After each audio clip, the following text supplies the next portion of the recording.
Hello, students. Welcome to Introduction to Marketing, Marketing 3336. My name is Dr. Michael Ahern. I'll be your professor this semester, and I'm excited to introduce the course to everybody today. So let's get started to discuss the course today. I want to make sure that everybody is engaged as possible in this class. I recognize it's really mass sections, people are online, but one of the key things that we like to do is really to get to know students. So during our office hours, during open times, during engagement with students, please participate, show up and engage as much as possible. Looking forward to meeting you this semester and hope you have a nice semester. So let me give a little introduction of myself.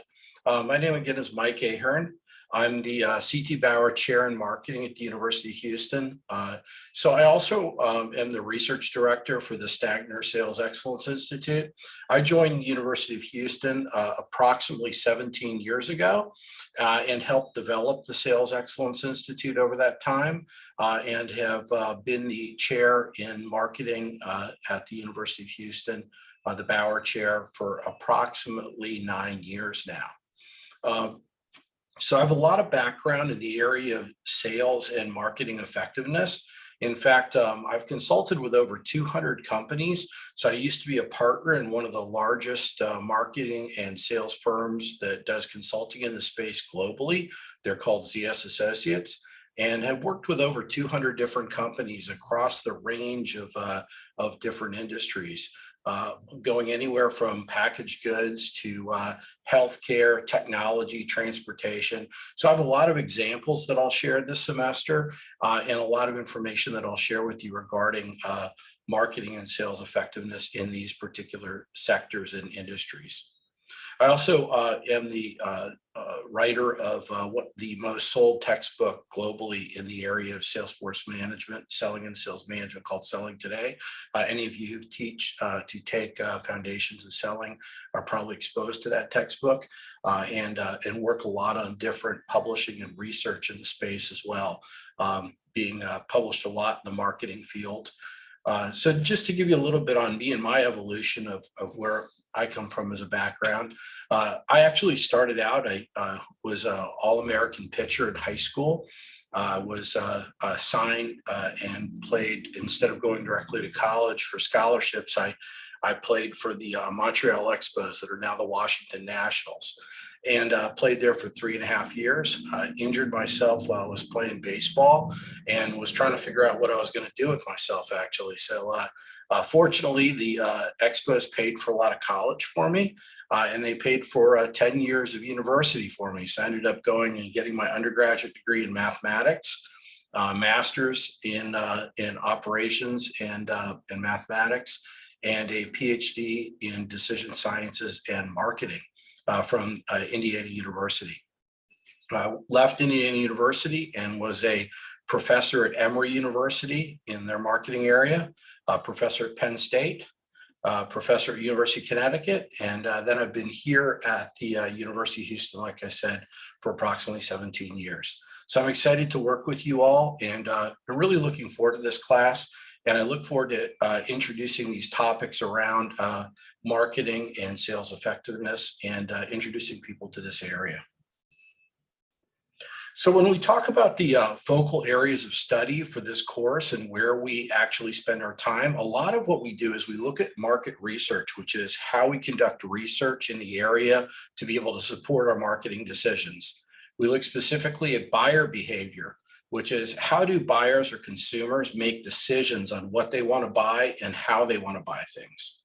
We look at pricing as well, which is how does a firm decide where to price their products and position them into the marketplace.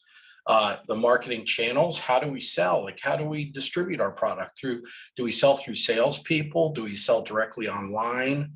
Do we sell through retail stores? There are different choices that we make from marketing channels. And finally, promotional activities, like, for example, advertising. We do a lot of discussion of advertising effectiveness, as well as other promotional and promotion-specific strategies for firms. So this really encompasses the area of marketing and marketing effectiveness.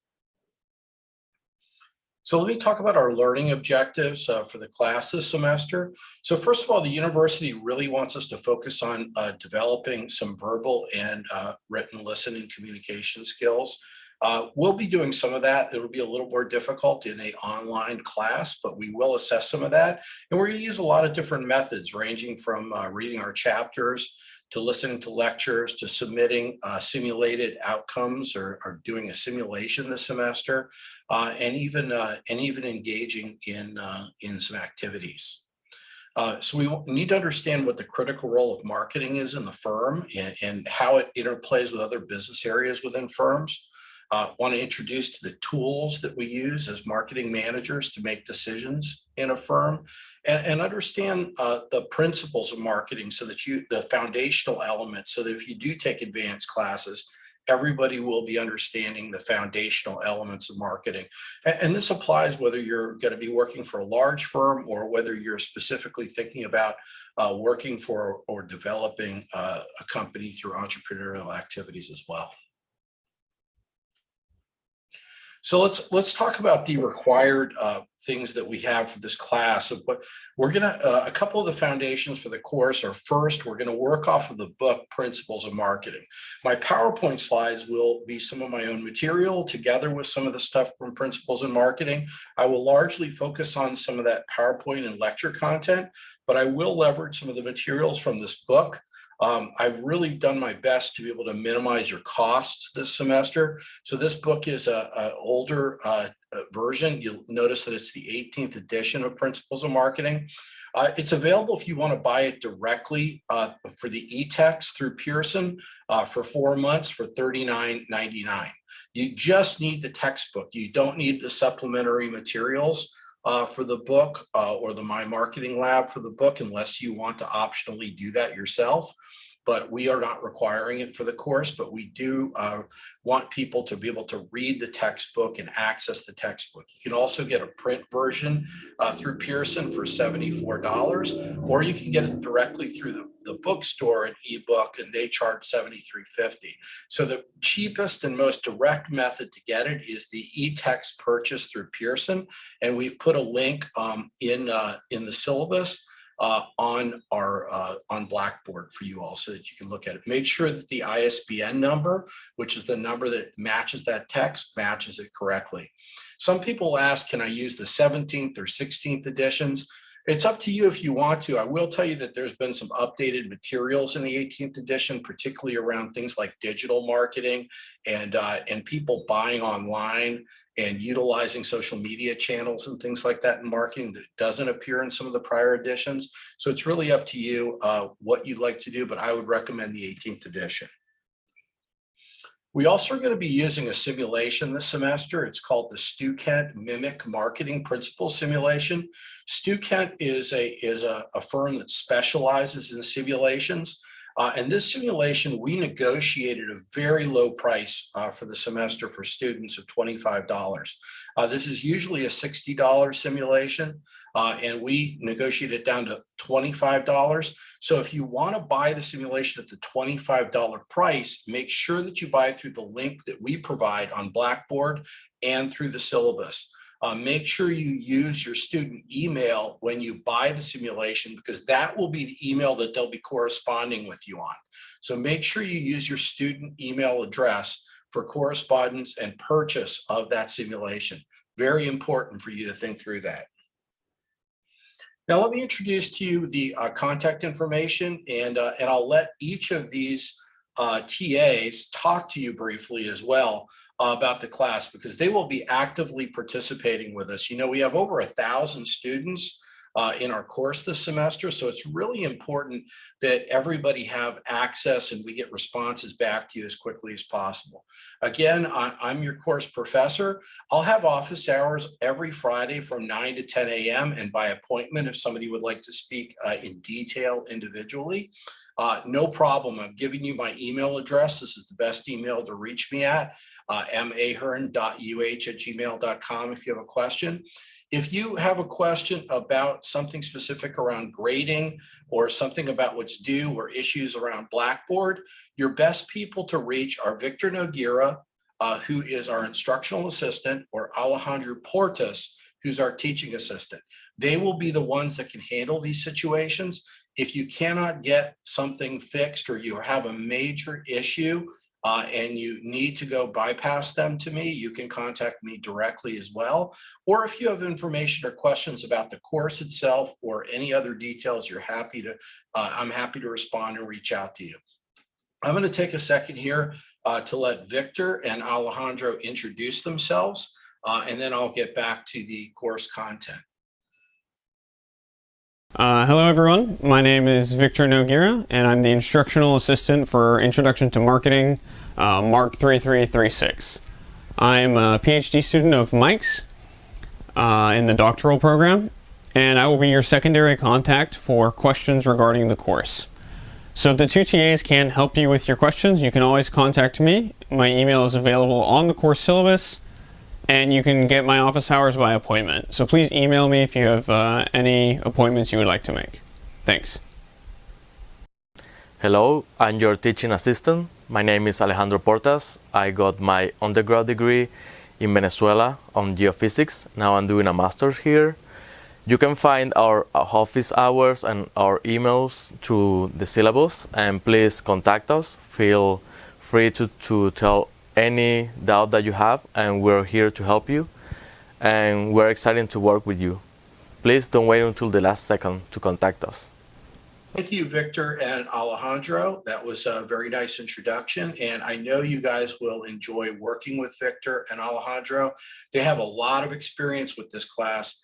Victor has worked with me the last few semesters, and Alejandro has worked with me as well for several semesters, so they know the content of the class very well. They know what the expectations are, the grading, everything.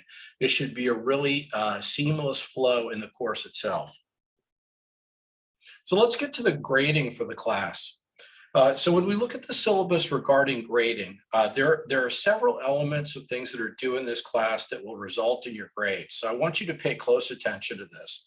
There will be lecture quizzes. We'll be doing best 10 of 11 lecture quizzes. So when I give a lecture, I'm going to give a short lecture usually, and you really should watch every one of those lectures, because actually as you access the lecture, it gets recorded who watches it and who doesn't. So if anyone says to me, oh, I didn't do well on my lecture quizzes, I would have liked to have done better, we always look at whether you really watched the lecture quizzes or not. So that's a really important thing. Actually view them. They're short, they're to the point, and really directed lecture quizzes. So really watch the lectures, take the quizzes in a timely manner. I'll show you a posting of the exact dates and times due for each lecture quiz, but those lecture quizzes will be specifically on the contents of my lecture. And so we take the best 10 out of 11 scores. So I recommend you take all 11 so that we can use your best 10 out of 11. We drop your lowest grade. That is true also. We do a series of 18 videos that are associated with the chapters. And of these 18 videos, we do the best 17 of 18 videos for the chapters. So I think that the video quizzes are really helpful for people to be able to understand concepts and elements around the course. So we always drop the lowest on that as well. So we will take the best 17 of 18 of those. So if you miss one of the video quizzes or you miss a lecture quiz, that will be your dropped quiz. If you miss more than one, we will not be dropping it. We'll be counting it as a 0. So make sure you take those on time and you actually watch the videos and the lectures prior to taking those quizzes. We don't time these. We just give you I'll talk about that, but we give you a big time period to complete these. And so there should be no pressure whatsoever as far as timing. But we do give you a single try to be able to do well on those lecture and video quizzes.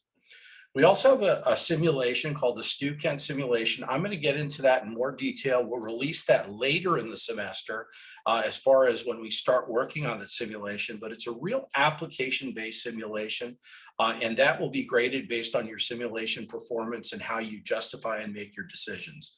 That will also be 20% of your grade. We will have two exams in the class. First one is 20% and second one is 20%. And we're also going to be giving some extra credit in the class, 1% for extra credit. So if you add all this up, that's actually 101% you could achieve in the course if you got 100% on everything. Now, I want you to really focus in on Blackboard because we've really tried to make Blackboard as user-friendly and as effective as possible. It actually builds on itself throughout the semester and gives you access when things become due, and it will explicitly tell you when something's available and what the due date of that is. It will also track the status of students' participation in activities, so I'll know when people are engaging and finishing their work. I also give you a class to-do list each course. So please go and really educate yourself on the Blackboard for this course, how it works and how you engage with it. I think many of you have become very effective at using Blackboard. Make sure you go on there and you check it out and you use it regularly. As far as the midterm and the final, our midterm and final will be utilizing the Respondus lockdown browser. For those of you who have not used it before, the university makes available the Respondus lockdown browser, and it requires that every student in the class have a webcam. So if you do not have a webcam, you need to either get yourself a webcam, or we will give you information about how you can borrow a webcam from the Bauer College for time periods when there is an examination for those students in need. However, I would say that given the nature of online courses, it's almost a must that anybody would get a webcam, because when we have interaction times, when you have office hours, I really would like everyone to have a webcam anyway. So get yourself an inexpensive webcam, and we will be using it for multiple functions throughout the course. As far as information on the content, I'm going to give these multiple choice examinations. There's going to be two of them, a midterm and a final, and I'll do a review session for each of these prior to the exams to review the material that will be most important to study for those exams. But they're going to include the textbook, lectures, videos, any guest speakers or outside material I've assigned. So everything up to that first midterm and that second final. So the final will not be cumulative across the semester. It will only carry the second half of the material, and the midterm will carry the first half of the material. As far as makeup exams, we give a makeup exam, and you have, as far as the exams, we give a full 3-day period for a person to take the exam on the Respondus lockdown browser. So all you have to do is make sure you have a 2-hour free time period within that 3-day window to take the exam. So if we do have a makeup exam or excused absence, we need to have a letter specifically for that excused absence that would cover like hospitalization or serious illness, that full 3-day period where that makeup exam was available, saying that you are not available during that entire 72-hour window. So it's very important that you make those exams and you show up and you take them. The makeup exams we schedule based on those letters and approval of university policy on how to take makeup examinations. As far as our lecture quizzes, we have 11 lecture quizzes over both the lectures and the book content. They're open note, open book quizzes, and these quizzes are 15 questions, and students are given an hour to complete the quiz. So the quizzes cover 2 chapters, lectures at a time. So they'll typically cover two focal areas each. So you're going to see a table with detailed information about when the quizzes will open and when the quizzes will be due. They will also show open and due in Blackboard, so it's very important that you pay attention to them. And like I said, we're going to be looking at the best 10 lecture quizzes. We will be dropping the lowest quiz that you take.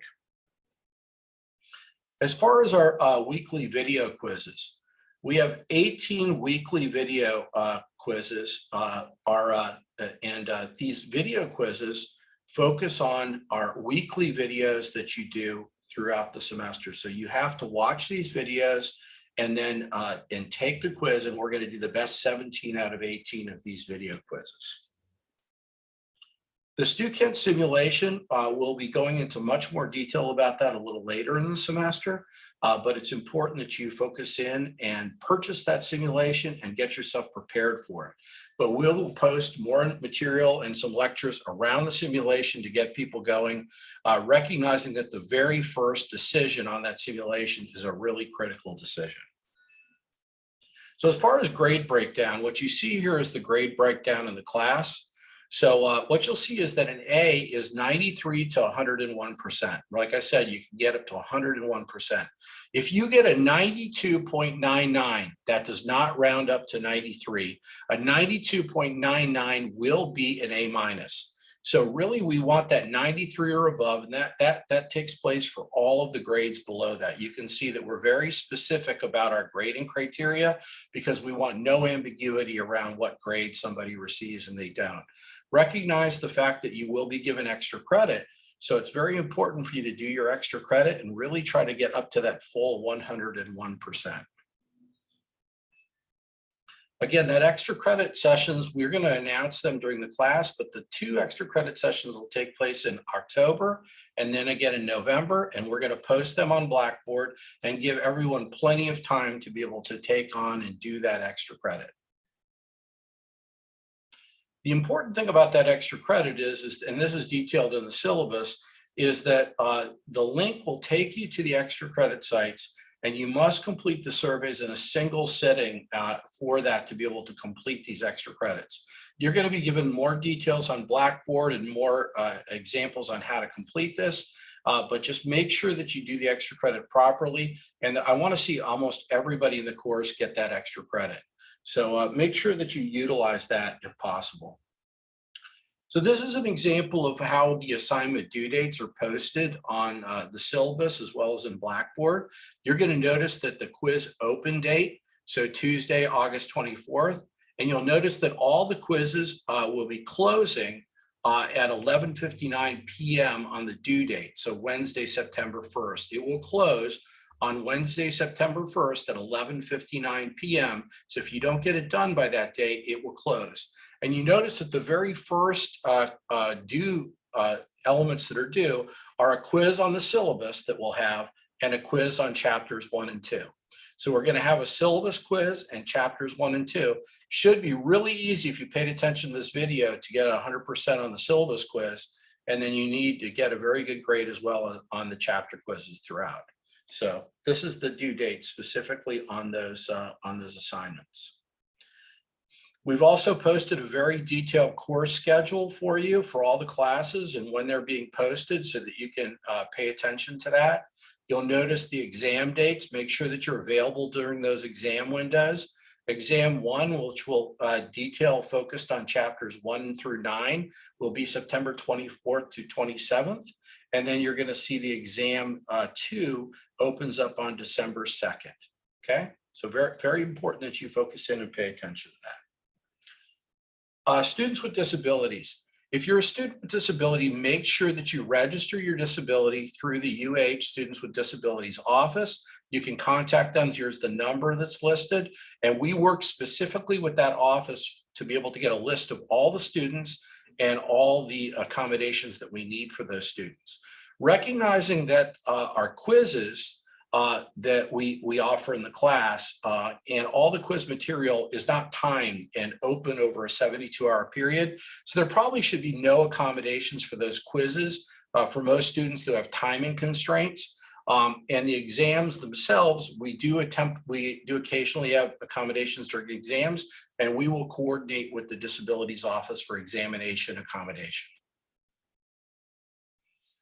Very important that I share this with you concerning academic honesty. Make sure that you follow the rules as far as academic honesty. This is particularly true with regard to GroupMe. I know that GroupMe can be a very helpful tool and very useful for the class, but almost every single semester, our foundations classes in Bauer College results in people failing the class because they share information on tests and quizzes on GroupMe. So if you go and take a test or take a quiz in the class, whether it be a video quiz, a lecture quiz, or a test, and share any of that content or material on GroupMe or any other platform, you will fail not only that quiz, but you will fail the class, and anybody who participated will fail the class.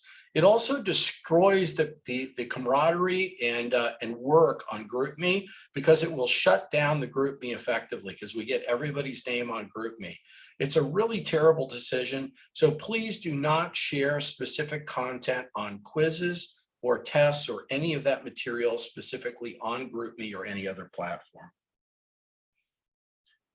We do again have an excused absence policy that follows, and I've posted this on the syllabus. And remember that this is specific to the university's rules and requirements dictated for excused absences.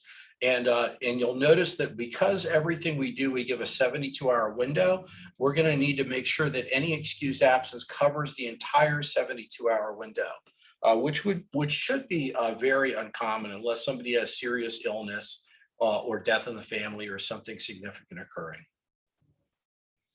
Any syllabus changes will be updated or noted immediately. There may be some things regarding the pandemic that cause syllabus changes.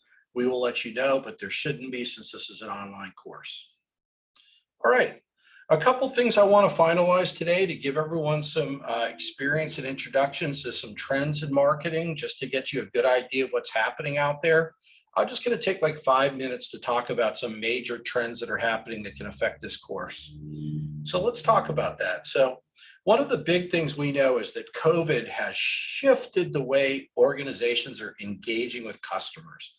So as many of you know, it's changed the way in which you engage. Many people are doing more digital communication, self-researching materials, looking at the way in which they engage with companies in a very different way. So let's talk a little bit about some of these major changes that have occurred.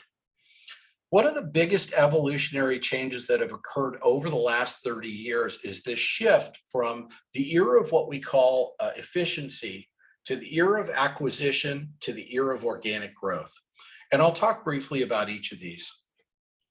30 years ago, when we talked about companies' priorities and how they worked, you had the era of efficiency. And really during that period, what you had is companies were focusing on mergers. Companies were focusing on being able to be as efficient and effective as possible, really cutting out all the fat around excess and efficient to make things as efficient and streamlined as possible. So often you would hear things about systems reengineering, organizational process flow, downsizing. So the power positions within the era of efficiency were people that were doing industrial engineering, they were doing operations management, anyone that was focusing under efficiency. So the idea was to make your firm lean and mean. Companies talked about things. GE's Jack Welch was very famous during this period, talked about firing the lowest performers in organizations, cutting people loose that are unnecessary. So it's really bringing down cost of doing business to be able to make the organization as efficient as possible. Fast forward to about 15 years ago, the focus was on what we call the era of acquisition. So you'll notice that 15 years ago, there began this big surge in the number of mergers, takeovers, leverage buyouts that were occurring in companies. So companies, big firms, were buying other firms and merging together, or actually being able to create much mega players out there in the marketplace. So what you see is that they'd buy out smaller firms, or they'd merge two large firms together. Just take these big things that have been occurring over the last 15 years, and you could see these evolution. The pharmaceutical industry would consolidate with other big firms buying others. So there was this big change in acquisition. And really, when this acquisition shift happened, the idea that really occurred here was companies were thinking they're going to go outside to be able to acquire capabilities that they bring into their company that would make them more powerful, more strategic in the way they work. So that was the era of acquisition. Today, what we see is this focus on what we call the era of organic growth. So the idea is that companies are really wanting to be able to make themselves more efficient and effective internally, and be able to make themselves more effective at capturing new customers and building market share. So the idea is how can we capture new markets by introducing new products? And how can we gain market share or the share of business out there in the marketplace by being able to sell new products and new services to the market that expand the way we do business? So it all focused around the sales force being more effective and the marketing function being more effective. Market share, increasing share of market means the amount of the market that our company holds with regard to the total marketplace, and then how we launch innovation. So there's been this focus on demand for growing and becoming more innovative over time. So this evolution has changed the way in which marketing plays a role in the organization.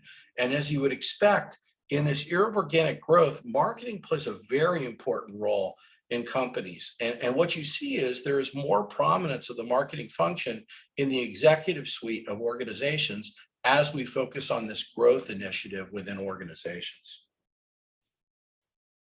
Let me go through a few interesting statistics for you.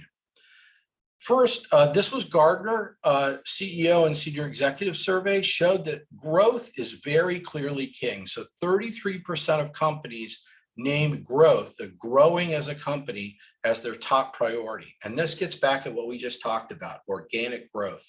So 33% of companies said, yes, growing is our top priority.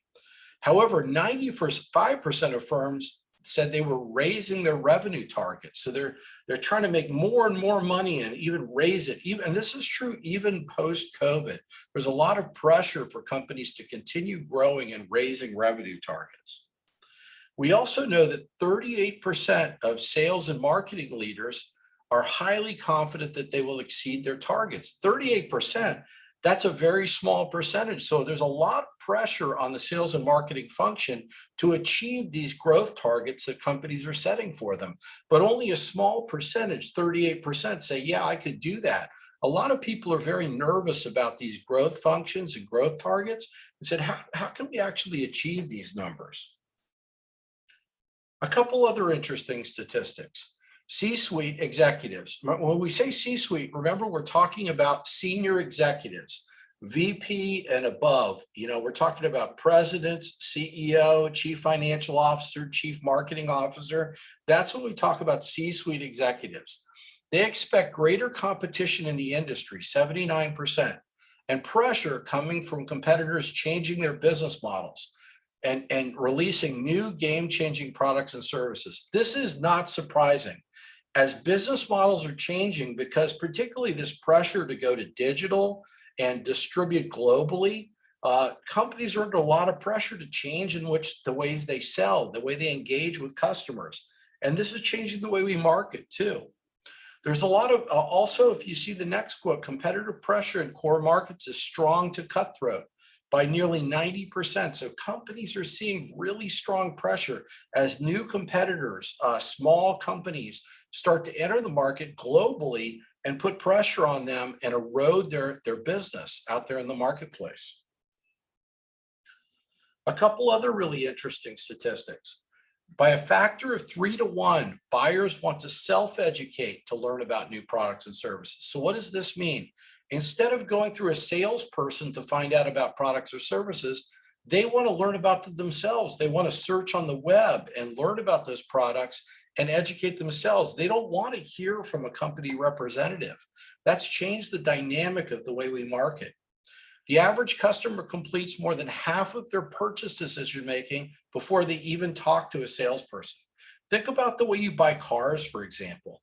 Anyone in the class who's worked on a car purchase or bought a car, you pretty much look at it all online before you actually go out there to a dealership. In the old school ways, somebody might actually go to a dealership and check out the cars and talk to the dealer and get the pricing. But now people all do it online. And that's changed the dynamic of the way the marketing and sales function of the auto industry deals with customers downstream. And customers have significantly formalized their buying process. So customers have said, you know what, I'm going to be more formal about the way we buy. So companies have said to themselves, you know what, I'm going to be more strategic in the way we buy from other firms. And we see this, the formality has changed, and it changes the way companies are marketing downstream to other firms as well.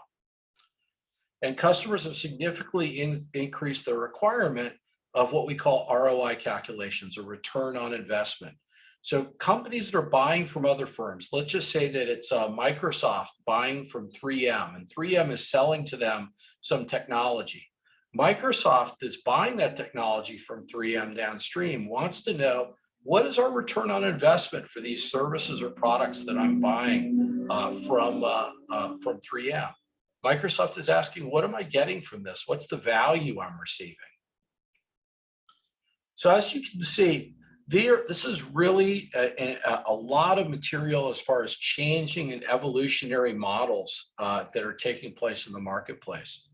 So I'm really excited to work with you this semester and really start to think about how can we understand the way marketing is changing, the dynamics of marketing, and the way in which marketers can improve the way they engage with the end user. I look forward to working with you this semester. Take care, everybody.